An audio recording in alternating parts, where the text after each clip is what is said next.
हवा में उड़ने वाली सिद्धि होती है? क्या सच में सशरीर हवा में उड़ा जा सकता है? हनुमान जी की हम इतनी आराधना जब प्रार्थना करते हैं, हनुमान जी पवन पुत्र हैं, आपको पता हो, अष्ट सिद्धि नवनिधि के दाता, असवर दीन जानकी माता। नर्मदा परिक्रमा कर रहा था, तो उस नर्मदा परिक्रमा के दौरान एक महात्मा ऐसे, सौभाग्य से मैं कह सकता हूँ, जिनको जल पर चलने की सिद्धि थी।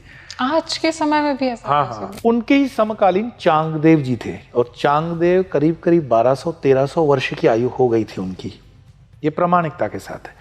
और चांगदेव को जब भी यम लेने के लिए आता तो वो अपने प्राण सहस्त्रार में छिपा लेते और बार बार बच जाते। ऐसा ये हठ योग में ये सब हो सकता है, योग सिद्धि हो गई उनकी, दीवार किसके चलने लगती है। और चांगदेव जी जब देखते हैं कि दीवार चलने लगी है निर्जीव, तब उनको एहसास हो जाता है कि ये साधारण पुरुष नहीं है। मेरे कहने का अर्थ ये है कि सिद्धियां एक जन्म में आप अर्जित करते हो, नॉट नेसेसरी, ये जन्मों जन्मों की साधनाएं होती हैं। अच्छा, कई जन्मों से आती है। एक जन्म में सिद्ध करना हो सकता है, परमात्मा चाहे तो क्या नहीं कर सकते, लेकिन ये जन्मों जन्मों की साधना होती है। वरना आप सोचो 8 वर्ष की आयु में कौन सी साधनाएं उन्होंने कठोर की होंगी कि दीवार को बोलें कि चल और वो चलना शुरू हो जाए। सिद्धियां अनंत होती हैं, अनेक प्रकार की होती हैं। आप किसी मन को रीड कर सकते हो, आप कई चीज़ों को पढ़ सकते हो और कई युगों तक जान सकते हो, उसके दृष्टा बन सकते हो। कुछ भी ना करो जीवन में, अगर सचमुच में सिद्धि का अनुभव करना चाहते हो, सिद्ध पुरुषों का अनुभव करना चाहता हूं, जीवन में एक बार नर्मदा परिक्रमा कर लो।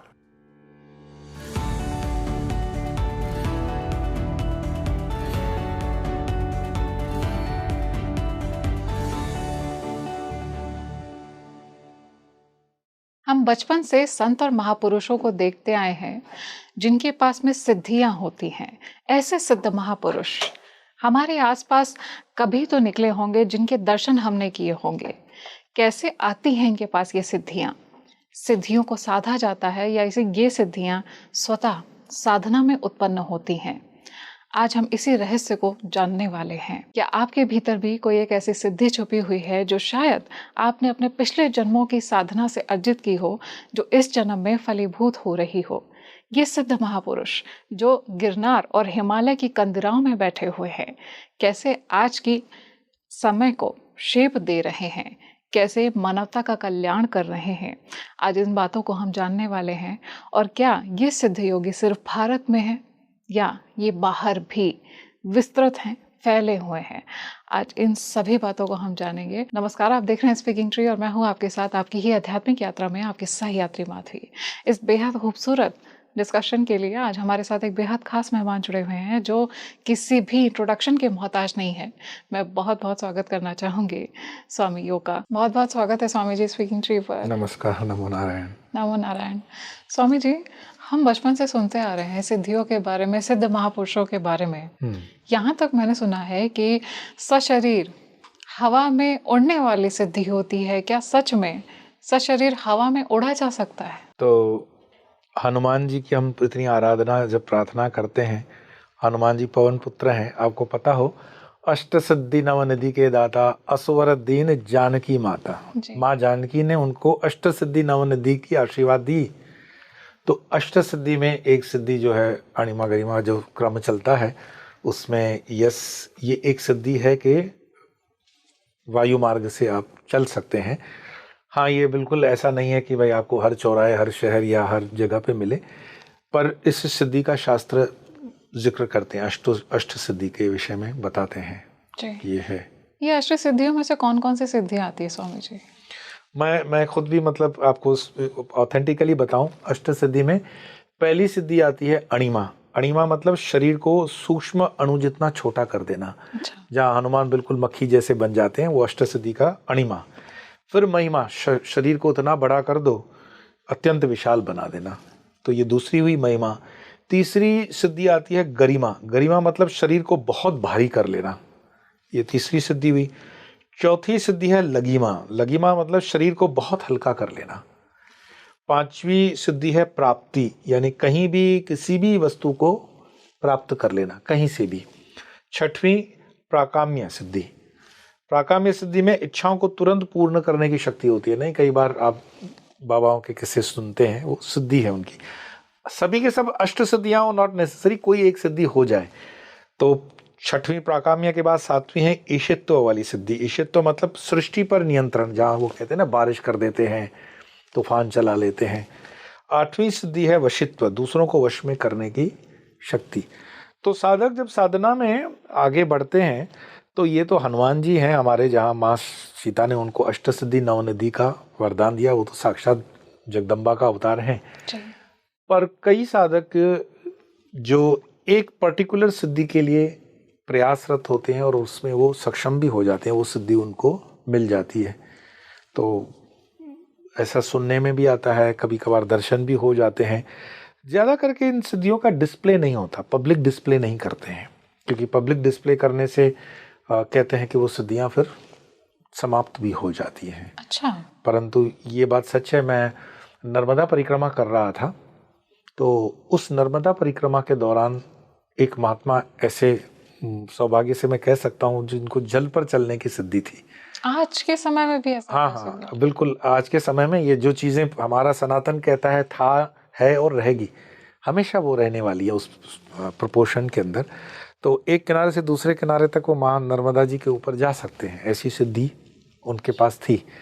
मैं एक सिद्धि और बताऊं आपको, ये रिपीट ही होगी आपके पॉडकास्ट पे, मैंने बताई थी, गिरनार पर्वत के ऊपर भी सिद्ध पुरुष हैं काफ़ी, और गिरनार मेरे हृदय के करीब है, और सिद्धियों के लिए वहाँ तपस्यारत काफ़ी साधक हैं, क्योंकि गिरनार हिमालय से भी पुराना माना जाता है। तो उसमें जिस सिद्ध पुरुष की मैं बात कर रहा हूँ, तो लाइट वाली थंब जो होते हैं ना बड़े वाले, वो ले गए, और गुजरात इलेक्ट्रिसिटी बोर्ड के जो कर्मचारी थे वो थक गए, और ये बिल्कुल दुबले पतले जो साधक थे वो हंसते हैं। तो कर्मचारी कहते हैं कि बाबा, ये कोई खाने पीने वाली चीज़ें नहीं है, ये पूरा सीमेंट का आरसीसी का बना हुआ ये है पोल, बहुत इसमें ताकत लगती है। तो बोले कहाँ ले जाना है? तो बोले बस ये 50 मीटर दूर ही इसको रखना है। तो बोले अच्छा रखो, मैं देखता हूँ। और उन्होंने बस एक ही हाथ से उठा करके कंधे पे लिया और आराम से जहाँ उसको रखना था वहाँ रख के वापस आए, और 2 बार उसने ऐसे कर दिखाया। तो ये तो जो 5-6 लोग थे, ये तो देख के आश्चर्यचकित हो जाएंगे कि गिरनार पे ऐसे साधक होते हैं, ऐसे सिद्ध पुरुष होते हैं, अब तक सुना था, आज तो देख रहे हैं। तो बड़ा अभिभूत होकर के महाराज कुछ आपका सेवा करना चाहते हैं। बोले सेवा क्या करोगे, क्या है तुम्हारे पास? तो बोले पैसे वैसे। बोले वो तो नहीं, ऐसा कर लो, भोजन करवा देते हैं, खिचड़ी बनाते हैं सबके लिए। तो बोले जी महाराज। तो उन्होंने आपस में सारे पैसे लिए, बोले जितने पैसे मतलब है, बड़ी अच्छी क्वांटिटी की खिचड़ी बनवाई, 200-300 आदमी खा सके, और उसको बनवाया गया। और फिर बाबा जी कहते हैं उनको कि काम करो, आप लोग पहले पालो प्रसाद। तो वो कहते हैं नहीं नहीं, आप महात्मा हैं, पहले आप पाएंगे। बोले मैं तो लूँगा ही, पहले आप पालो, फिर देखें कितना क्या बचता है। दूसरे आदमी तो थे नहीं, 200-300 की खिचड़ी थी, उनको लगा कि हम अगर पा भी लेंगे तो कोई विशेष फर्क नहीं पड़ेगा। उन्होंने प्रसाद पाया, और फिर महाराज जी ने उनको कहा कि ठीक है, अब मैं देख लेता हूँ। और उनकी तरफ पीठ दे करके दोनों हाथ से वो उस देग में से खाने लगे, प्रसाद पाने लगे, और कुछ ही मिनटों के अंदर पूरा साफ हो गया। अच्छा। ना तो उनका कहीं पेट पड़ा हुआ, ना कोई डकार। तो वो और आश्चर्यचकित हो गए कि ये कौन सी सिद्धियां हैं। पर ये इन अष्ट सिद्धियों में ही आएगी कि आपने उस पदार्थ को कैसे सूक्ष्म कर लेते हैं। तो हम त्रैलंग स्वामी जी के विषय में भी सुनते हैं, काशी के अंदर नंग दड़ंग घूम रहे हैं, अंग्रेजों का जमाना, ये ऑन रिकॉर्ड है, मैं बता रहा हूँ, ये कोई कोरी कल्पना नहीं है। अंग्रेजों की स्त्रियां घाट पर आती थी, काशी के घाट पर, और त्रैलंग स्वामी तो 200-250 वर्ष की उनकी आयु रही है। तो अंग्रेज़ की वो स्त्रियां कहती हैं कि हमें बड़ा ऑड फील होता है। तो अंग्रेज़ वहाँ का जो भी लॉ एंड ऑर्डर के लिए ऑफिसर था, उन्होंने करके उनको कहा कि भाई अरेस्ट कर लो उसको। होता है ना कि आप पब्लिक में तो ऐसे नहीं घूम सकते हो। तो उनको लॉकर के अंदर रखा। लॉकर के अंदर रखा तो रात को वापस जब देखने आते हैं तो त्रैलंग स्वामी तो लॉकर के ऊपर वॉक कर रहे हैं। तो उनको लगा शायद कोई बेईमानी हो गई होगी, ताला वाला लगाने में भूल हो गई। उनको फिर नीचे उतार के फिर लॉकर में डाला। अच्छा। उनको फिर लॉकर में डाला, फिर वो दूसरे क्षण ही बाहर हो गए। और ऐसी रिपीटेड जब चीज़ें हुई, उन्होंने अपने सीनियर को बताया कि भाई हिंदुस्तान के अंदर हम बातें सुनते हैं कि ऐसे सिद्ध पुरुष होते हैं, पर ये तो मैं देख रहा हूँ, आप भी देखो। और उनके सीनियर ने भी जब इसको विटनेस किया कि है तो सही बात, और हाथ जोड़ करके उनके लिए विशेष परमिशन का ऑर्डर किया गया कि त्रैलंग स्वामी अपनी इस एरिया में ऐसे ही रहेंगे जैसे रह रहे हैं और इनको कोई विक्षेप नहीं करेगा। This is on record. और एक ऐसी दूसरी एक उनके विषय में आती है बात, क्योंकि आप सदियों की बात कर रहे हो तो मैं प्रमाण के साथ ही बात करूं। तो उनके साथ उनके कोई रॉयल फैमिली के भक्त मिलने आए, कहा जाता है काशी नरेश थे, पर मानो कि काशी नरेश ने कोई दूसरे नरेश भी हो, तो उनके पास रत्न जड़ित उनकी तलवार थी। और त्रैलंग स्वामी बोट में नदी के ऊपर से जा रहे हैं, मतलब नैया के माध्यम से, नाव के माध्यम से। राजा ने बड़े अहंकार से कहा कि महाराज जी ये देखिए बहुत महंगी तलवार वगैरह है। तो अब महाराज जी ने उसको ऐसे देख करके सीधे पानी में डाल दिया। और तो आग बबूला हो गया कि महाराज जी ये पता है पूरी स्वर्ण की थी, रत्न जड़ित तलवार, और आपने उसको पानी में डाल दिया। पूरा रास्ता जब तक नाव किनारे पे लगे तब तक। अब जब नाव किनारे पे लगी तो त्रैलंग स्वामी ने दोनों हाथ डाले नदी के अंदर गंगा जी से, और कम से कम 8-10 रत्न जड़ित और तलवारें एक साथ निकाल के दे दी। अच्छा। बोले महाराज इसमें से जो आपकी है वो ले लो। वो तो देख करके आश्चर्यचकित है, 8 रत्न जड़ित है। उन्होंने अपनी ली और फिर त्रैलंग स्वामी ने बाकी वाली पानी में डाल दी। अब आप ये नहीं कह सकते हो कि भाई पढ़ने वाला या देखने वाला कहे कि लालच में कि वो रख लेते अपने पास, काम लग जाता। जो सिद्ध पुरुष होते हैं, जिनके पास सिद्धियां होती हैं, सबसे बड़ी बात वो मटेरियलिस्टिक वर्ल्ड में अटैच नहीं होते। अच्छा।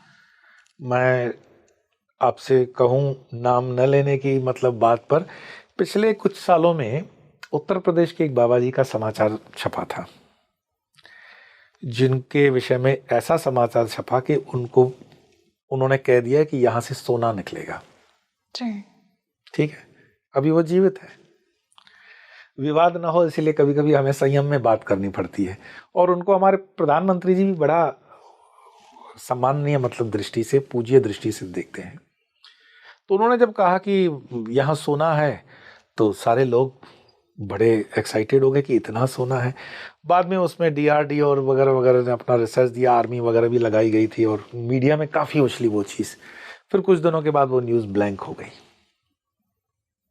तो मैंने अपने सन्यासी मित्र से पूछा कि ये जो बाबा जी का घोषणा था कि सोना है, इसका क्या हुआ? तो बोले उसका क्या हुआ वो बाद में पूछ लेना, उन बाबा जी ने अपने विस्तार में बहुत काम किया हुआ है। अच्छा। अस्पताल बनाना, स्कूल बनाना। अगर वो कहीं बाहर नहीं निकलते हैं तो इतनी भिक्षा तो उनको मिलती नहीं होगी कि ये सब कर लें। तो कहीं ना कहीं वो घोषणा बिल्कुल खाली नहीं थी। मैं मानता हूं कि देश की जो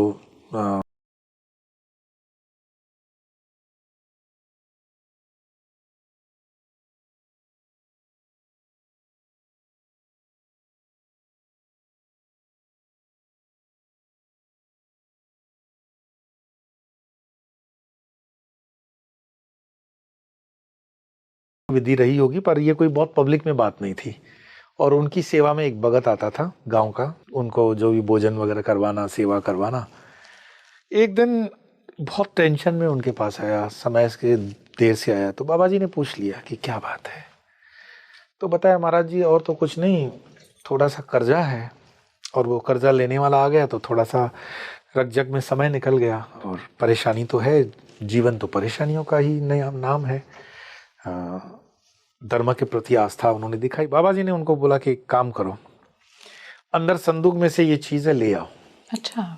तो गए और उनको हाथ में दे दिया, खोलो, उसको कपड़े में बंद था, वो खोला तो सोने का रॉ गोल्ड जिसको बोलते हैं ना, सोना है, 24 कैरेट गोल्ड सोल। अच्छा। वो देख करके बोलते हैं कि महात्मा जी को कि ये तो महाराज जी सोना है। हाँ बोले, इसको बेच करके अपना कर्जा उतार दो और हाँ यहाँ समय से सेवा देने आया करो, यही तुम्हारी परेशानी है, दूर कर दी। अब वो बेचारा गांव का ठहरा आदमी चला गया बाजार में उसको बेचने। और नियम है भारत सरकार का कि अभी आप अगर सोना बेचने जाते हो तो ज्वेलर पहले अगर शक है तो पुलिस को फोन कर देता है कि सोना बेचने को ही आया है, बिल तो है नहीं इसके पास। उसने उसको पूछा कि ये सोना, बोले बस यूं समझो कृपा है। ज्वेलर ने क्या किया, वहां के DSP को फोन कर लिया। अच्छा। और DSP आए, DSP ने उस आदमी को देखा फटे हाल, उसकी इतनी औकात नहीं कि इतना सोना वो कहीं से ला सकता था। उसको थोड़ा सा पुलिस के अंदाज में पूछा, भाई कहाँ से लाया ये सोना बताओ। तो उसने तो सच बता दिया कि महाराज हम तो सेवा करने जाते हैं, बाबा जी ने दे दिया। डीएसपी समझ गया कि भाई ये तो सोने बनाने वाली विधि वाला बाबा है, तो बाबाओं को आप लट के भाषा से तो नहीं बोल सकते हो कि हमें सोना चाहिए। तो वो थोड़ा सा चतुर रहा होगा कि सेवा के भाव से 2-3 दिन महात्मा जी की सेवा में रहे। महात्मा जी भी जब सिद्धि प्राप्त है तो उतना अंतर्यामी तो हो ही जाता है। और फिर कहानी मतलब रियल में जब हम पढ़ते हैं, सुनते हैं, उन लोगों से मिलते हैं तो बड़ा आश्चर्य भी लगता है कि लालच में वो पहुंचा और महाराज जी ने दे मारे लट कि सबको ये सोना नहीं होता है, सेवा करनी पड़ती है। तो ये जब हम देखते हैं कि कोई, आप जैसे बताए वायु मार्ग से चलना, पानी पर चलना, सोना बनाना, ये सिद्धियों का प्रकार है, लेकिन ये इन जनरल नहीं है सबके लिए। और इसके लिए बहुत गुरुजनों की कृपा हो, अपना कर्म हो, उतनी निष्ठा हो, उतनी साधना हो, उतनी तपश्चर्या हो, तब जाकर के ये फलीभूत होती है। और कई बार ये सिद्धियां अनायास भी आ जाती हैं। अच्छा। जैसे मान लीजिए हम नहीं जानते कि हमसे जो रोटी का टुकड़ा मांगने आया है वो साधना में कितना ऊंचा है ना। तो मैं एक बहुत अच्छे ज्योतिष शास्त्र के व्यक्ति को जानता हूँ, वर्तमान में वो YouTube पे काफी फेमस भी है जी। उनके ही शब्द जो उन्होंने मुझे बताया वही बता रहा हूँ। तो मैंने उनको पूछा कि आप तो न जात से, मतलब एक लगता है ना कि कोई कुल है या कुछ पढ़ाई है या लिखाई है या अध्यात्म है तो ज्योतिषी बन गए, आप ज्योतिषी कैसे बन गए? तो उन्होंने कहा बड़ी विचित्र कहानी है कि मैं एक्चुअली तो आत्महत्या करने घर से निकला था। अच्छा। बहुत टेंशन था कि कोई रास्ता सूझ नहीं रहा था, जीवन के सारे दरवाजे बंद हो चुके थे। तो मित्र ने कहा, उसको तो नहीं उसने बताया कि मैं आत्महत्या करने जा रहा हूँ। मित्र ने कहा कि गाड़ी में बैठो, घर ड्रॉप कर देता हूँ। और उस गाड़ी में अगली सीट पर कोई दूसरा व्यक्ति भी बैठा हुआ था पहले से ही। अच्छा। तो ये पीछे बैठ करके अपने बारे में सोच रहे हैं कि चलो गाड़ी में बैठ गए, अब जीवन क्या होगा, बहुत परेशानी है, ये है वो है। तो आगे की सीट वाला व्यक्ति मिरर में देख करके उनको बोलता है कि चिंता मत कर, तुम्हारे दिन फिर गए हैं, अब बहुत बड़ा परिवर्तन है तुम्हारे जीवन में। तो बोले क्या होगा मेरे जीवन में? बोले मैं देख रहा हूं तुम्हारे जीवन में बहुत बड़ा परिवर्तन है, अब तुम ज्योतिष शास्त्र में बहुत अपना सिक्का जमाओगे। अरे बोले महात्मा जी मुझे क ख ग नहीं आती ज्योतिष की। बोले वो छोड़ दो ना, वो हम देखेंगे। गाड़ी से उतरे और उनके सर पर उन्होंने हाथ रखा और जो अभी ज्योतिष में है उन्होंने कहा कि मुझे नहीं पता क्या हुआ, लेकिन ऐसे लगा सारे कपाट खुल गए मेरे। अच्छा। और उन ज्योतिषी ने बोला कि देखो मैं तुम्हें विद्या दे रहा हूं, सटीक करोगे बस सब सारी चीजें, लेकिन ये अमानत है, you are custodian of this विद्या। इसको विद्या लेने वाला मेरा आएगा व्यक्ति, उसको तुम दे देना, तब तक के लिए संभाल के रखो। और क्योंकि उन्होंने कहा मेरा समय पूरा हो गया है और विद्या को देना बहुत जरूरी है। तो कई बार हमें ऐसे गुरुजनों का भी विवरण मिलता है जिन्होंने जाने से पहले वो विद्या कस्टोडियन की तरह से दे दी हो कि इसको संभाल के रखो, उसको लेने वाला आ जाएगा। महाराष्ट्र के बहुत बड़े संत हैं, संत ज्ञानेश्वर जी। तो ये भी जो है प्रामाणिकता के साथ ही, मतलब वहाँ तो पूज्य भाव से हम ज्ञानेश्वरी वगैरह ग्रंथ आपने सुना है जी। उनके ही समकालीन चांगदेव जी थे और चांगदेव करीब करीब 1200-1300 वर्ष की आयु हो गई थी उनकी, ये प्रामाणिकता के साथ है। और चांगदेव को जब भी यम लेने के लिए आता तो वो अपने प्राण सहस्त्रार में छिपा लेते और बार बार बच जाते। ऐसा ये हठ योग में ये सब हो सकता है, योग सिद्धि हो गई उनकी। तो ऊपर की कैलकुलेशन गड़बड़ हो गई, कभी ना कभी तो कंप्यूटर हिसाब ठीक करेगा ही। और कहते हैं कि उसी हिसाब से परमात्मा ने एक असाइनमेंट ज्ञानेश्वर जी को ये दे दिया कि आप चांगदेव जी को समझा दें कि शरीर छोड़ दें। अब चांगदेव जी हैं 1200-1300 साल के और यहाँ हमारे ज्ञानेश्वर जी हैं 8-9 साल के बच्चे। तो उन्होंने काफ़ी कुछ रचनाएं कर ली, संतों में काफ़ी फेमस हो गए बहुत कम उम्र के अंदर। तो एक दिन निर्णय होता है कि चांगदेव जी ज्ञानेश्वर जी को मिलने आएंगे। गांव में सारा मेले जैसा माहौल हो गया कि चांगदेव जी आ रहे हैं। चांगदेव जी मतलब बहुत बड़े महात्मा, और यहाँ ज्ञानेश्वर जी भी बहुत बड़े महात्मा। चांगदेव जी जब आ रहे हैं तो अपना रुतबा दिखाने के लिए वो शेर की सवारी करके आ रहे हैं। अच्छा, तो पूरे गांव में दहाड़ता हुआ शेर, आप समझो क्या हुआ होगा। और यहाँ ज्ञानेश्वर जी जो है वो गरीब परिवार से हैं, तो जो ईंटों की टूटी फूटी 2.5-3 फीट वाली ऐसी दीवार थी, वो उस पर बैठे हुए हैं, एक टांग इधर एक टांग उधर। पीछे उनकी मुक्ता बहन है, दूसरे भाई हैं, ये सारे मतलब जो हैं आध्यात्मिक के ही हैं, नाथ संप्रदाय में। सामने से चांगदेव आ रहे हैं। अब सोचो ये कौन सी सिद्धि होगी और कौन सी उम्र में उन्होंने पाई होगी कि जब चांगदेव जी आ रहे हैं शेर पर या बाघ पर, तो ज्ञानेश्वर जी दीवार को ऐसे ठपठपाते हुए बोलते हैं कि चलो चांगदेव से मिलने चलना है। दीवार और को? हाँ, और वो दीवार किसके चलने लगती है, और चांगदेव जी जब देखते हैं कि दीवार चलने लगी है निर्जीव, तब उनको एहसास हो जाता है कि ये साधारण पुरुष नहीं है। मेरे कहने का अर्थ ये है कि सिद्धियां एक जन्म में आप अर्जित करते हो, नॉट नेसेसरी, ये जन्मों जन्मों की साधनाएं होती हैं। अच्छा, कई जन्मों से कई जन्मों से आती है। एक जन्म में सिद्ध करना हो सकता है, परमात्मा चाहे तो क्या नहीं कर सकते, लेकिन ये जन्मों जन्मों की साधना होती है। वरना आप सोचो 8 वर्ष की आयु में कौन सी साधनाएं उन्होंने कठोर की होंगी कि दीवार को बोलें कि चल और वो चलना शुरू हो जाए। तो ऐसे कई सिद्धियों को हम देखते हैं, और कई सिद्धियां जन्मों की तपस्या के बाद जो मिलती हैं, इनको मानना पड़ता है। और जब हम प्रवास में होते हैं, स्पेशली कंदिराओं में होते हैं, पहाड़ों में होते हैं, जैसे गिरनार है, हिमालय है, कैलाश है, तो ऐसी मतलब कई किस्से भी सुनने मिलते हैं, और कभी कभार बहुत परमात्मा की कृपा रही तो दर्शन भी होता है। पर उसमें यही होता है कि उस चीज़ को हम मार्केटिंग की चीज़ नहीं मानते हैं। कई होते हैं इसमें कमेंट्स करने वाले कि देश की गरीबी को दूर कर लेने के लिए। भाई वो तुम्हारा कर्म है, गरीबी तुमने पाल रखी है, कौन तुम्हें रोक रहा है? करो पूजा पाठ, तुम भी आगे बढ़ सकते हो। तो तुम्हारी गरीबी को दूर करने के लिए कोई महात्मा हिमालय से उतर के नहीं आएगा, वो तुम्हें प्रेरित करता है कि तुम अपने कर्म करते आगे बढ़ सकते हो। इन अष्टसिद्धि नवनिधियों को पाया जा सकता है, शास्त्र कहते हैं। लेकिन रामकृष्ण परमहंस को, जिन पर गुरु परंपरा से मैं हूँ, वो हमेशा कहते हैं कि ये सिद्धियां एक्चुअली आपके आध्यात्मिक उन्नति के लिए रुकावट है। अच्छा, ऐसा क्यों स्वामी जी? जैसे रामकृष्ण परमहंसी अपने इसमें बताते हैं उपदेशों में कि एक 2 गुरुभाई थे, और दोनों गुरुभाई करीब करीब 12-15 साल के बाद एक दूसरे को मिलते हैं। तो एक गुरुभाई दूसरे से पूछता है, और भाई आपकी तपस्या वगैरह कैसी चल रही है? बोले बस बहुत कृपा है परमात्मा की, खूब भजन हो रहा है, खूब साधना हो रही है। अच्छा, ये पूछते हैं आपकी कैसी है? बोले मैंने तो सिद्धि प्राप्त कर ली। अच्छा। बोले अच्छा, कैसी सिद्धि? बोले अभी दिखाता हूँ। और उन्होंने जल पे चल करके दूसरी जगह पे जाकर वापस लौट आए। तो बोले ये सिद्धि तो है, कितना समय लगा? बोले 15 साल लग गए। बोले महाराज जी अभी रुको, मैं आपको दिखाता हूँ मेरी सिद्धि। उन्होंने नाव वाले को 2 पैसे दिए, 2 आने, और बोले इधर जाके इधर लौट के आओ। कहने का तात्पर्य, रामकृष्ण कहते हैं कि जिन चीज़ों को तुम सरलता से प्राप्त कर सकते हो, अब ये आपको आकर्षित कर सकता है कि जल पर चल करके दूसरे किनारे पे पहुंचा, ये तो सिद्धि हो गई।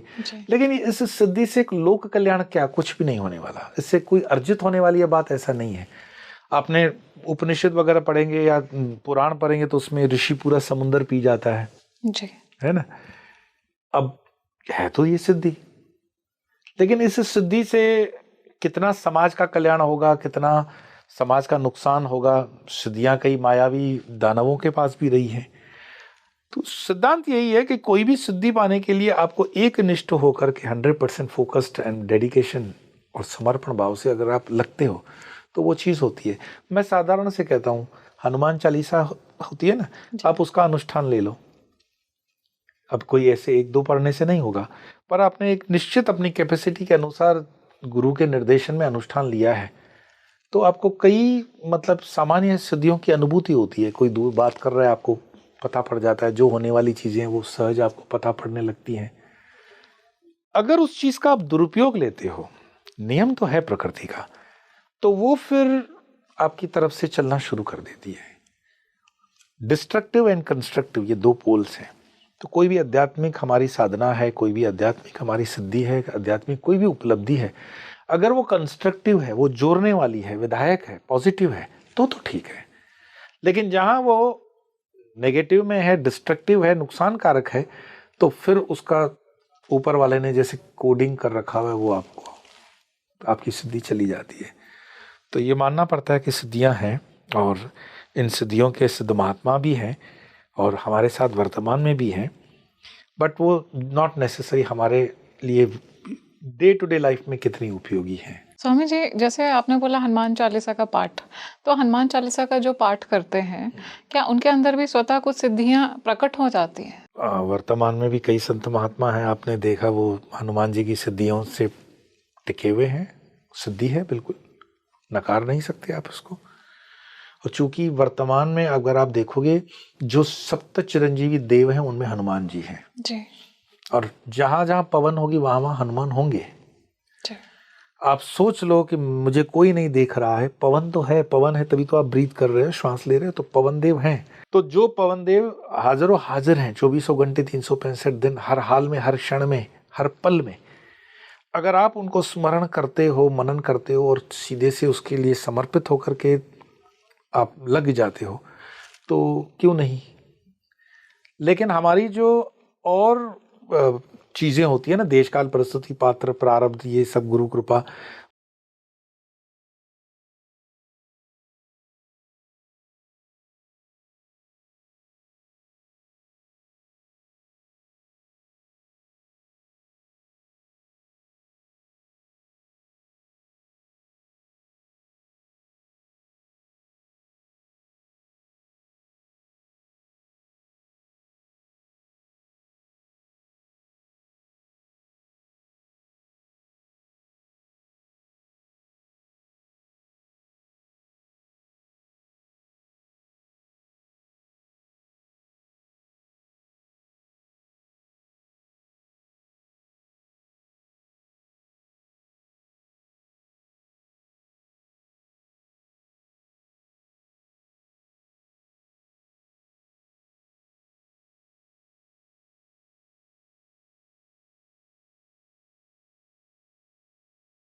किसी कारण से, और वो 1.5-2 साल से बहुत परेशान कि इसका इलाज नहीं हो पा रहा है। वो किसी बाबा जी के इसमें आए संपर्क में, तो उन्होंने कहा मैं तुम्हें एक कवच देता हूँ गणपति का, पर शर्त यह है कि तुम उसको जैसे मैं कहता हूँ उस तरह से ही करना, तुम्हारा काम हो जाएगा। तो बोले ठीक। उसको उतना दिया गया जितना वो अधिकारी था, और पर्टिकुलर प्लेस स्पेशली पीपल के पेड़ के नीचे और तिथियों के अनुसार उसको गुरु तो बना ही दिया। तो पाठ किया। पाठ करने के बाद उनका बिल्कुल वो दर्द जो है मिट गया, जितने दिन के बाद का अनुष्ठान था। उनके मन में जिज्ञासा आई है कि अगर इस एक के करने से इतना ज्ञान हो सकता है तो ये तो अनंत ज्ञान है। आप मानोगे नहीं, फिर वो गणपति साधना में आगे बढ़ते गए।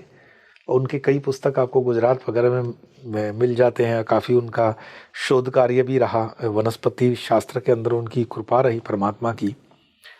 और ये उन्होंने आध्यात्मिक बलबूते से सिद्धि प्राप्त की कि प्रत्येक वनस्पति के साथ जैसे उनका संवाद है। मैं ऐसे व्यक्ति को भी जानता हूँ, ये गिरनार से वापस से मैं बताता हूँ, जो चलते फिरते जैसे मानो संवाद करते हो पेड़ों से। पेड़ों से संवाद? पेड़ों से संवाद, कम्युनिकेशन है ना। तो उनके साथ ही कोई चल रहा था, उसको वो टालिया करके, टालिया मीन जिसकी टाल हो, टकले हो, उसको वो चिढ़ाते थे। बस वो परिक्रमा में रहे होंगे साथ में। तो उन्होंने कहा क्या गुरुदेव आप हमारा मजाक उड़ाते रहते हैं, टालिया टालिया करते हैं। तो कहते हैं क्या तुझे चाहिए क्या कि तुझे बाल आ जाए टाल पे? तो कहते हैं गुरुदेव आपकी कृपा हो तो क्या नहीं हो सकता है जी। अब ठीक है, ये बातें सहज रूप से चल रही थी। तो उन्होंने कुछ पत्ते निकाल करके उसको बोले ये ले, इसको पीस करके लगा देना। और उन्होंने प्रसाद, गुरु प्रसाद समझ करके किया और वो बाल तो उनके आ गए। उसके बाद वो कमर्शियल माइंड में सोचने लगे कि अगर वो वनस्पति वापस से मुझे मिल जाए अच्छा तो मेरा कल्याण हो जाए। वो बाल लेकर के गुरुदेव के पास पहुंचे कि आपने जो वनस्पति दी थी महाराज, वो तो बिल्कुल बाल उग गए हैं मेरे, तो मैं जानना चाहता हूँ वो वनस्पति क्या है। बोले मैं ये जानता हूँ कि तुम उसका क्या करोगे है ना, आजकल कितने तेल बिकने लगे हैं। बोले देखो ऐसा है कि हम तो मौजी हैं, कभी मन में आया तो वो कर देते हैं, बाकी इसका कोई कमर्शियल एस्पेक्ट हमारा नहीं होता है। कई संतों के चरित्र में हम पढ़ते हैं ऐसी ऐसी बातें, अजीबोगरीब बातें। बीमारी है, बीमारी पेट की होगी, कोई ऐसी जड़ी बूटी पढ़ करके उसको बोल दिया ये लगा देना, इसका तेल डाल देना, फर्क पड़ गया। ये कोइंसिडेंसेस नहीं है, इसमें मंत्र शक्ति भी काम करती है, सिद्धि भी उनकी काम करती है। अच्छा। तो ये गुरु कृपा, इष्ट कृपा आपके ऊपर है कि उन चीज़ों को आप समझ सकते हो, कर सकते हो और बोल सकते हो। जो धनभागी हैं, जिनका भाग्य है, वो ऐसे संपर्क में आ जाते हैं संतों के। इसके लिए भी मैं मानता हूँ पुण्य कर्म चाहिए, इसको देखना समझना। बाकी वर्तमान में भी ऐसे कई संत हैं जो निराहार परिक्रमा में लगे हुए हैं, है ना, ये भी एक किस्म की सिद्धि है। आप मुझे बताओ, बिना खाए पिए, मेरा सौभाग्य रहा, नर्मदा परिक्रमा में दादा गुरु जी की परिक्रमा चल रही है। अच्छा। हाँ, और पिछले करीब अच्छा, ये चीज़ तो कंटिन्यू चल रही है, गूगल पे जाके देख लो, यूट्यूब पे देख लो। उनके एक शिष्य हैं लंदन के अंदर जो मेरे भी वीडियोस को देखते हैं, और उनकी ही मतलब मैं कहूँगा कि कृपा से मेरा दादा गुरु जी से मिलना तय किया गया। तो दादा गुरु तो बस चलते परिक्रमा में रहते हैं नर्मदा जी के। तो उन्होंने कहा कि भरूच गुजरात का स्थान है, वहाँ पर एक सभा होगी, तो उस सभा में आपको हम निमंत्रित करते हैं। आप दादाजी के साथ मंच पे भी रहेंगे और दर्शन भी हो जाएंगे और अपना सत्संग भी हो जाएगा। और मैं भी बड़ा आनंदित कि दादा गुरु से यहाँ भरूच में ही मुलाकात हो जाएगी, क्योंकि हमने इतने समय से सिर्फ सुना ही तो है कि वो निराहार चलते हैं और निराहार परिक्रमा करते हैं, उनको देखें तो कैसे हैं। और भरूच के अंदर उस सभा में मैं मंच पर हूँ और दादा गुरु का मुख्य संबोधन है। उसके पहले उन्होंने हमें भी अवसर दिया संबोधन का। मुख्य वस्तु ये थी, जितनी देर मैं उनकी औरा और जितनी देर मैं उनकी प्रेजेंस में रहा, वो एक दिव्यता का अनुभव आपको महसूस होता है। अच्छा। एक साधारण सा व्यक्ति अगर 2 घंटे पानी न पिए तो उसके प्राण इधर से उधर हो जाते हैं, और भोजन न करे तो क्या बात हो सकती है। तो जो प्रसंग रखा गया था भरूच के अंदर, उसमें भोजन की व्यवस्था भक्तों के लिए रखी गई थी।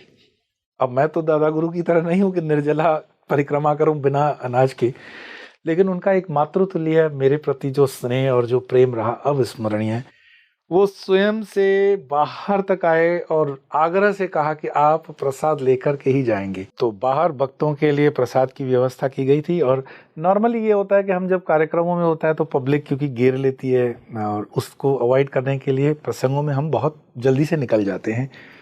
तो सोचा तो यही था कि निकल जाते हैं, लेकिन दादा गुरु का प्रेम और आग्रह कि प्रसाद लेकर के जाना है। न सिर्फ इतना, उन्होंने व्यवस्था में भी कहा कि ये प्रसाद लेके जाएं, इनको देखो। मैं बता रहा हूँ, ये वो जीते जागते पुरुष, महापुरुष, महासंत देखते हैं हम। आप ये कॉन्सिडेंट नहीं बोल सकते हो कि ये माँ नर्मदा की, उनके ऊपर कृपा का मैं प्रमाण हूँ। जब वो आपको व्यक्तिगत मुझे कमरे में मिलते हैं तो उनके बोलने की जो पिच है, जो बोलने की जो आवाज़ है, वो बिल्कुल साधारण है। अच्छा। और जब वो मंच से बोलते हैं तो जैसे शेर दहाड़ता है ना, पूरी एनर्जी के साथ, साक्षात जैसे माँ नर्मदा उनके मुख से बोल रही है। अद्भुत। और आप उस एनर्जी को फील कर सकते हो। हम तो मंच पे साथ साथ में है तो फील कर सकते हैं। और एक संत के लिए दूसरे संत के मन में हमेशा वो आदर हमेशा रहता है, दैट इज नेचुरल।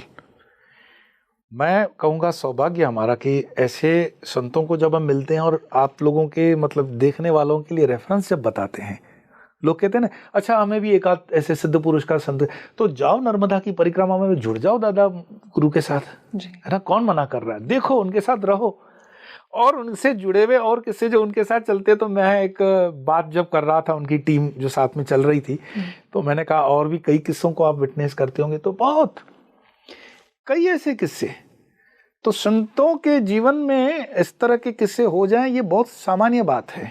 असामान्य तो जनता के लिए होती है कि अच्छा ये कोई बहुत बड़ी बात हो गई।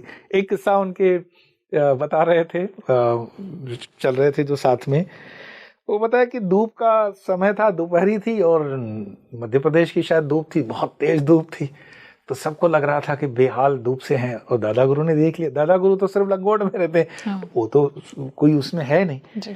तो उन्होंने कहा कि बस कहीं पे कोई बादल नहीं था, उन्होंने जब देखा कि हम लोगों को परेशानी हो रही है तो उन्होंने अपने जैसे आह्वान से ऐसे कर लिया कि बादल हमारे साथ साथ चल रहा है छाँव में। अब ये बताने वाला आदमी कोई अंधविश्वासी नहीं है भाई, पढ़ा लिखा इंजीनियरिंग का लड़का है। तो हमारे लिए ये चीज़ें नई नहीं हो सकती, पर आपके सुनने वालों के लिए मैं बता देता हूँ कि भाई इस तरह का जब प्रश्न आता है ना कि ऐसा आप बताओ, तो मैं बताऊँ कि जाओ ज्वाइन करो, देखो, अनुभव करो। ये वो जीते जागते संत हैं, सिद्ध पुरुष हैं जिनका हमें लाभ लेना चाहिए। और वो कार्य क्या कर रहे हैं? वो कार्य मात्र नर्मदा जी के परिक्रमा का कार्य नहीं है, पूरे समाज में जो चेतना जगा रहे हैं, वो जो ऊर्जा दे रहे हैं, ठीक है ना। यूं समझो कि दादा गुरु ही तो बोल रहे हैं, अगर उनकी ही मैं समझो ऊर्जा को मैं प्रचार और प्रसार यहाँ पे कर रहा हूँ तो एक माध्यम बना, और मुझे सहज रूप से उनकी जो बातें मैं आपसे शेयर कर रहा हूँ, बड़ा आनंदित भी हूँ। तो ऐसे बहुत से संतों को आप मिल सकते हो, पर उसके लिए आपको अपने कंफर्ट जोन से बाहर आना पड़ता है। आप कहोगे नहीं, घर का खाना चाहिए, सोने के लिए कंफर्टेबल बेड चाहिए, रहने के लिए एसी चाहिए। नहीं भाई, इसको त्याग कर छोड़ कर के थोड़ा बाहर निकलना पड़ता है, यात्रा करनी पड़ती है। इसलिए मैं अपने प्रत्येक वीडियो में बोल देता हूँ, सनातन की यात्रा में आपको निकलना पड़ेगा, तभी आप देख पाओगे। कुछ भी ना करो जीवन में, अगर सचमुच में सिद्धि का अनुभव करना चाहते हो, सिद्ध पुरुषों का अनुभव करना चाहता हूं, जीवन में एक बार नर्मदा परिक्रमा कर लो। नर्मदा परिक्रमा करते हुए आपको मैं बता देता हूं, यहां से 100% आपका अनुभव होगा। अच्छा। अगर आप पैदल परिक्रमा कर लो 100 दिन में कर सकते हो। बाकी वाहनों से तो करते हैं, ठीक है, उसमें क्या अनुभव कैसे होगा वो आपकी नियति है। बट पैदल अनुभव करने से कई लोग कहते हैं कि हमें कई ऐसे ऋषि मुनियों के दर्शन होते हैं वहां पर। हाँ, प्रत्यक्ष रूप से। और आज भी मैंने संतों के मुख से सुना है कि सूक्ष्म शरीर में इतने संतों वहां पर मतलब ध्यानस्थ हैं, पूजा पाठ में हैं, या आप कहो कि अपने उस आध्यात्मिक उन्नति में लगे हुए हैं कि कमंडल से कमंडल टकरा रहा है। मतलब बैठने की जगह उनके लिए नहीं है, इतनी नर्मदा जी के कंठे पर तपस्वी बैठे हुए हैं। ये सूक्ष्म शरीर में सूक्ष्म शरीर में है। तो जब आप उस किनारे से चलते हो, माँ नर्मदा हम मानते हैं सजीव आपको अनुभव देती है, कभी आपको खाली हाथ नहीं देती। और सबसे ब्यूटीफुल चीज, आप जब परिक्रमा प्रारंभ करो, आप घर से खाली हाथ निकलो, सिर्फ बिछाने का एक छोटा सा बेड ले लिया, 2 कपड़े ले लिए, बहुत हो गया जी। पैसे जहां तक पहुंचने का डेस्टिनेशन है वहां से प्रारंभ करो। परिक्रमा का गूगल पे देख लो कहां से मार्ग प्रारंभ करोगे। आपको पूरी परिक्रमा में खाने पीने की चिंता नहीं करनी है, इतने अन्न क्षेत्र चल रहे हैं। और अगर आप यदा कदा कर्म के अनुसार भटक भी जाओ ना, तो मैं कहता हूं माँ आपको रात भर भूखा सोने नहीं देगी, कहीं ना कहीं से किसी विधा से आप तक भोजन पहुंचा देगी। अद्भुत। तो ये अनुभव अगर आप प्रत्यक्ष अपने जीवन में नहीं करना चाहते हो तो हम थोड़ी पकड़ पकड़ के आपको करवाएंगे, लेकिन हम जो करते हैं तो बड़ा आनंदित फील करते हैं कि हमने दर्शन कर लिए, अपने अनुभव कर लिए।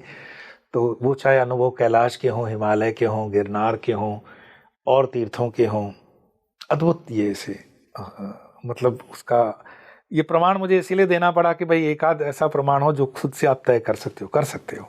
स्वामी जी, जैसे साधना जो करते हैं, साधना में सिद्धियों को साधते हैं या फिर ये सिद्धियां स्वतः प्रकट हो जाती हैं? मैं मानता हूं जो संकल्प लेकर सिद्धि के लिए बैठते हैं वो एक मतलब तुच्छ हेतु हुआ, पर जो प्रकट हो जाए सहज रूपेण वो एक अलग चीज है। प्रकट हो गया अपने आप। हम सिर्फ वृक्ष लगाएं कि कभी उसमें फल लगेगा, फल की इच्छा से, पता नहीं वो मिले ना मिले, परंतु हमने वृक्ष को लगाया कि ये किसी पंछी के लिए आशियाना बनेगा, चलते हुए राहगीर के लिए छांव बनेगी, है ना, और बहुत कुछ कंट्रीब्यूशन ब्रह्मांड के इस एटमॉस्फेयर में भी देगा।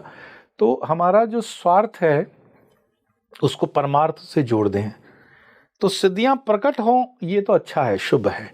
पर सिद्धियों के लिए सिर्फ साधना की जाए, जो कि करते हैं लोग, करते हैं, उसमें सात्विक है, राजसिक है, तामसिक ये साधनाएं हैं, तंत्र में भी ये साधनाएं होती हैं।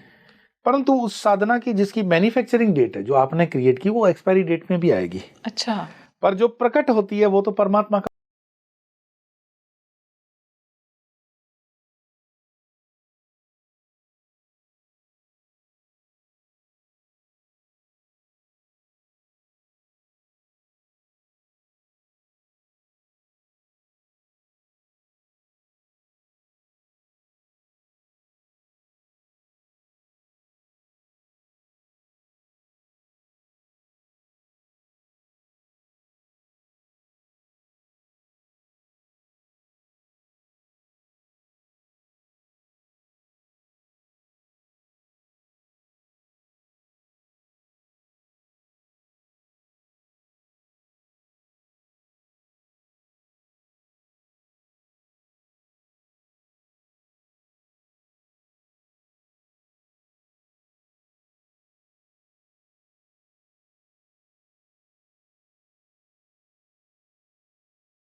और ये परमात्मा के प्रति प्रेम, उसमें स्वार्थ नहीं कि सिद्धि दो तो तुम परमात्मा, नहीं तो मैं नहीं करूंगा। नहीं, आपके कमेंट्स में आएगा कि सिद्धि को ही तुरंत पाना है।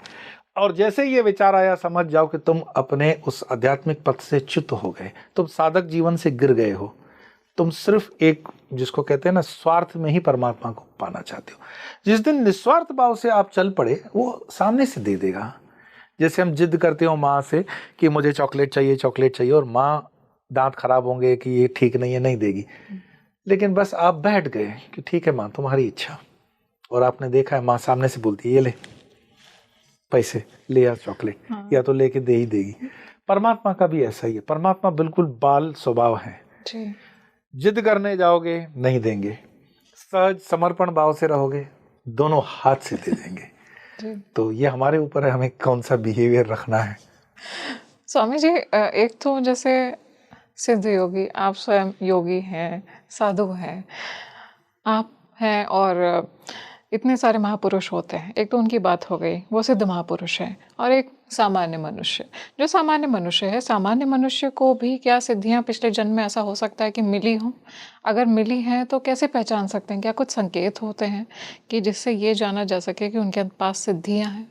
मैं इसको उदाहरण भी प्रमाणिक दूंगा। स्वामी विवेकानंद जिन दिनों भारत का प्रवास कर रहे थे परिव्राजक जीवन के अंदर, वो दक्षिण भारत पहुंचते हैं, और वहां पर कोई उनको कहता है कि एक यहाँ पे सिद्ध पुरुष ऐसे हैं, गृहस्थी हैं, जो आपको कहीं से भी किसी के विषय में जान करके बता सकते हैं कि आपके घर में क्या हो रहा है, या व्यक्ति कहाँ है, कैसा है। नहीं, कई लोग खो जाते हैं, उनके पास पहुंचते हैं, गुम हो गया, कुछ बताओ, फला फला चीजें गुम। ये सिद्धि है, एक प्रकार की सिद्धि है। स्वामी विवेकानंद उन दोनों चिंतित चल रहे थे, काफी समय हो गया था घर छोड़े कलकत्ता में।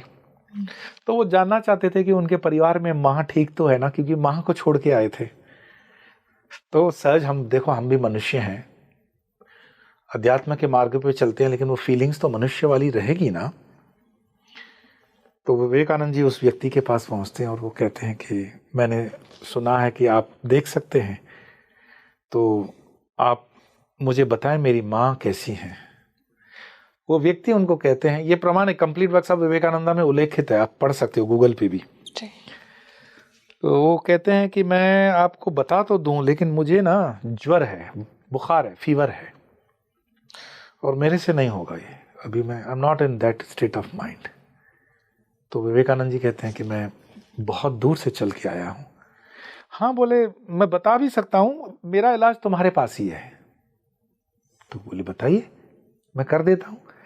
तो कहते हैं कि तुम अपने हाथ का स्पर्श मेरे सर पे कर दो, तुम्हारे स्पर्श से मेरा फीवर चला जाएगा। अच्छा। और तब मैं तुम्हें मतलब जो चित्त है मेरा स्वस्थ हो जाएगा, तब मैं बता दूंगा। विवेकानंद जी के टच करने से उनके फीवर का चले जाना साइंस तो मानेगी नहीं, लेकिन विवेकानंद कोई अनपढ़ व्यक्ति नहीं है, उस वक्त के वो लॉ के स्टूडेंट, पढ़े लिखे, तार्किक है। और वो कंप्लीट वर्क्स में पढ़ने को मिलता है कि उन्होंने उसका स्पर्श किया और उनका फीवर शमन जो है चला हो गया। और बाद में वो उसे बताते हैं कि तुम्हारी माँ के विषय में जो भी चिंता है, ये है, वो है, सारा उसको बताते हैं। अब वो तो एक साधारण गृहस्थी थे और ये परमहंस के शिष्य हैं। यहाँ परमहंस के शिष्य विवेकानंद उनसे पूछते हैं कि भाई एक बात बता, तुम्हारी वाली सिद्धि तो मुझे समझ में आ गई, पर मेरी वाली सिद्धि मुझे ही पता नहीं कि मेरे स्पर्श करने से तुम कैसे ठीक हो गए। तो वो कहते हैं कि ये जो ज्वर है और तुम्हारी साधना सात्विक है। अच्छा। पूर्ण ब्रह्मचर्य है, तो वो जो ऑरा एनर्जी है उसके स्पर्श मात्र करने से जो नेगेटिव है वो सब चला जाएगा। आपने कभी अपने जीवन में सुना भी होगा कि फला फला आदमी इतना बीमार था, हमारे गुरुजन आए, उन्होंने हाथ पे रखा, सर पे ठीक हो गए, या उसने जल दिया तो ठीक हो गए, या फल दिया तो ठीक हो गए। ये डोकलेबाजी नहीं है, ये कोई सिर्फ बतीबाजी, ये चीजें हैं, ये एनर्जी है। लेकिन हाँ, आपके जीवन में हो सकता है आपकी आस्था नहीं, श्रद्धा नहीं, आपको मिला हुआ व्यक्ति सही नहीं, तो इसका मतलब सारा कुछ गलत है, ऐसा नहीं है। इस चीज का दुरुपयोग नहीं लेना चाहिए। इस चीज को कहते हैं ना कि जितना हो सके एक तो पब्लिक डेमोन्स्ट्रेशन की ये सब चीजें नहीं होनी चाहिए। पर हाँ, मैं इस चीज को बता करके यही बता देता हूं कि ये एक सिद्धि जो उस गृहस्थी के पास थी जो दूर देख सकता था, जो परमहंस का शिष्य है उसके पास तो ये सिद्धि नहीं है। तो आपका प्रश्न था कि ये क्या सिद्धियां सबको, हाँ हमें गृहस्थों में भी कभी कभार ऐसी सिद्धियां मिल जाती हैं। नहीं, आजकल कुछ यूट्यूब पे ऐसे आप देख लेते हो, वो माइंड को रीड करके भी बता देती हैं, मैं नाम तो नहीं याद कर पा रहा हूँ।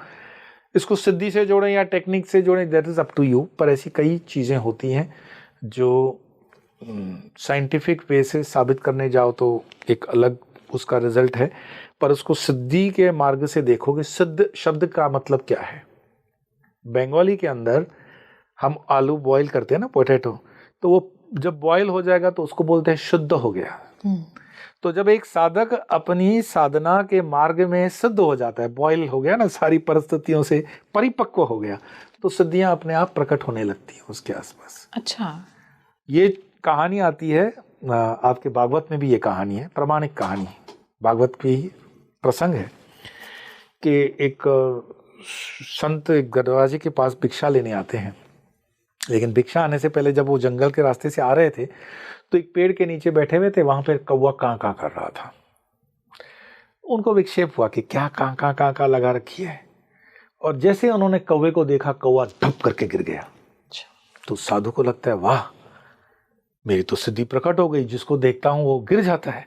और थोड़ा सा अहंकार, और वो सीना चौड़ा करके आ गया, और एक घर के आगे 3 बार बोलना पड़ता है भिक्षाम देही। पुराना नियम तो यही था, आजकल तो भिक्षाम देही कहाँ मिलती है। तो साधु ने बोला भिक्षाम देही, तो अंदर से माताश्री की आवाज़ आई, स्त्री की, कि बाबा जी रुको, मैं अपने आटा गूंद रही हूँ, आ रही हूँ। 2 मिनट और गुजर गए, उन्होंने फिर बोला भिक्षाम देही। उन्होंने बोला बाबा जी रुको, मैंने कहा ना मैं आ रही हूँ। अब बाबा जी के मन में आ गया कि जिस दृष्टिपात से कौवा गिर जाता है, उस संत को उसने 2 मिनट से खड़ा रखा हुआ है, भिक्षा नहीं दे रही है।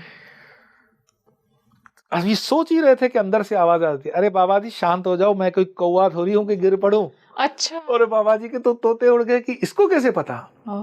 वो बाहर आई, हाथ जोड़ लिए, बोले माता जी मेरी सिद्धि तो मुझे पता है, पर तुम्हारी सिद्धि तुम्हें कैसे पता कि मैं कौवा मार के आ रहा हूँ। तो बोले वो सब मेरी गुरु कृपा है। बोले तुम्हारे गुरु? बोले जब आप गांव के अंदर आ रहे थे ना, तो उसी चौराहे पर एक जो दुकान थी मांस काट करके बेच रहा था, वो मेरा गुरु है। बोले वो जो मांस काट के? बोले हाँ। वो तुम्हारा गुरु है? बोले हाँ। तो बोले तुम्हारे गुरु से मिलना पड़ेगा, जिसका शिष्य इतना धुरंधर ग्रस्ती है, स्त्री है, ये भी समझना।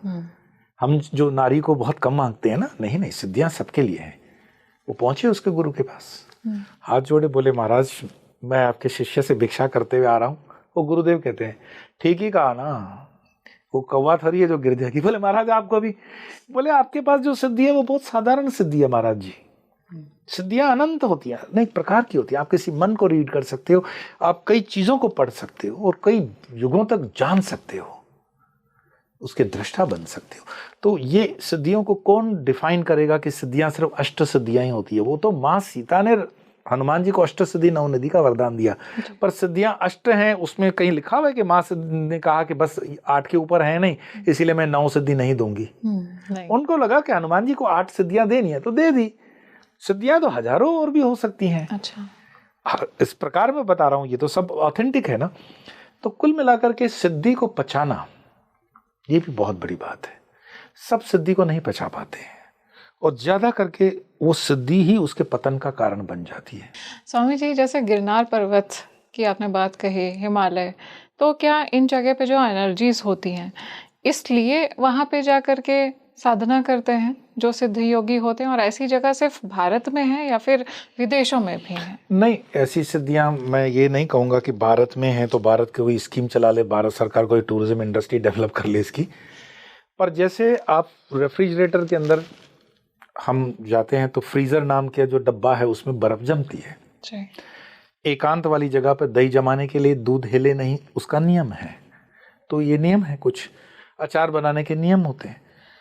सिद्धि से पहले साधना तो जरूरी है ना, साधना तो करोगे, साधना करेगा तो रावण को भी सिद्धियां आ जाएगी, है ना। और हम सारे असुरों की सिद्धियां भी मानते हैं कि हैं, पर उस साधना को करने के लिए जो स्थान चाहिए, जैसा एटमॉस्फेयर चाहिए, जैसी एनर्जी चाहिए, वो उन स्थानों पे मिलती है हमें।